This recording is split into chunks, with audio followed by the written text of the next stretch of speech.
Hello everyone, नमस्कार सबैजनालाई। आउनुहोस् है, आज पनि मैले कपालको लागि अर्को एउटा रामबाण उपाय लिएर आएको छु है। हेर्दै जानुहोस् होला, यो चाहिँ एकदम होममेड हो है, तपाईँहरूले घरमै बनाउन सक्नुहुनेछ।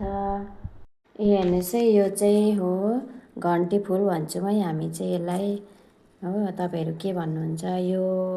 यो घन्टी फुल भयो, यो जवा फुल भयो है। अन्त यहाँ छ एलोभेरा। अब यसलाई चाहिँ मजाले तिनटैलाई मिक्सर ग्राइन्डरमा हालेर पिस्नुपर्ने छ र यसलाई चाहिँ मैले यसरी पिसिसकेँ है। र यो चाहिँ म अब बिस्तारै आफ्नो कपालमा लगाउनु पर्ने छ। हेर्दै जानुहोस् होला, म तपाईँहरूलाई देखाउँदैछु। म चाहिँ लगाउनु सुरु गरिसकेँ। यसरी लगाउनुपर्छ, बिस्तारै भित्र बाहिर मिलाएर है, सबैतिर मजाले लगाउनुपर्छ है।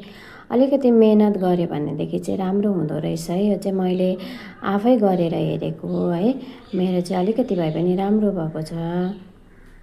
तपाईँहरूले लगाउँदाखेरि चाहिँ नि एकदम जति सक्दो हुन्छ बिहानै लगाउनुहोस्। यसलाई चाहिँ जति बेसी टाइम राख्नु सक्यो नि त्यति राम्रो हुँदो रहेछ है। कम्तीमा पनि 2 देखि 3 घन्टा चाहिँ राख्नुपर्छ। र मैले चाहिँ लगाइसकेँ। अब यसलाई चाहिँ 2 देखि 3 घन्टा राखेर चाहिँ वास गर्नुपर्छ है साथीहरू। हुन्छ, हस् त, बाई बाई।